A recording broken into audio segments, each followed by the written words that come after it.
29শে December 2025 তারিখে আরেক শীর্ষ সন্ত্রাসী মোহাম্মদ সজীব ইসলাম ওরফে ভাগিনা সজীবকে একটি বিদেশি পিস্তল, একটি ম্যাগাজিন ও 3 রাউন্ড গুলি সহ র্যাব 4 আটক করেছিল।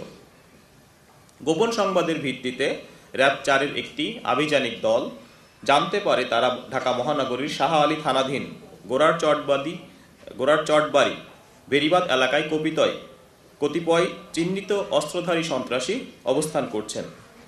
উক্ত সংবাদের ভিত্তিতে র্যাব 4-এর একটি আভিযানিক দল উক্ত স্থানে অভিযান পরিচালনা করে অভিযুক্তদের গ্রেপ্তার করে। অভিযুক্তদের জিজ্ঞাসাবাদে জানা যায় তারা ঢাকা মহানগরীর পল্লবী থানা এলাকায় বসবাস করে এবং তাদের কাছে অবৈধ অস্ত্র রয়েছে।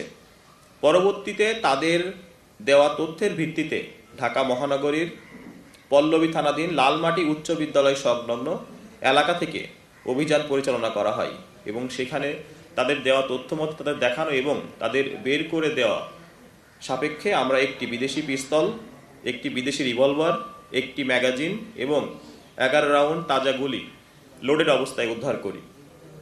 তারা আরও জানায় যে উদ্ধারকৃত অবৈধ অস্ত্র দিয়ে তারা ঢাকা মহানগরীর মিরপুর, পল্লবী, শাহ আলী, রূপনগর সহ আশেপাশের এলাকায় মানুষের ভয়ভীতি প্রদর্শনের মাধ্যমে চাঁদাবাজি সহ নানা ধরনের অপরাধমূলক ও সন্ত্রাসী কার্যক্রম পরিচালনা করে আসছিল।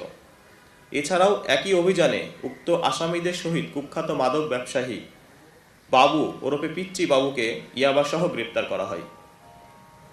গ্রেপ্তারকৃত আসামিদের বিরুদ্ধে প্রাথমিক তদন্তে বিভিন্ন থানায় হত্যা, ডাকাতি, চাঁদাবাজি, অস্ত্র ও মাদকসহ একাধিক মামলা রয়েছে বলে জানা যায়। গ্রেপ্তারকৃত আসামিদের বিরুদ্ধে আইনানুগ ব্যবস্থা গ্রহণের নিমিত্তে তাদেরকে থানাতে হস্তান্তর করা হয়েছে।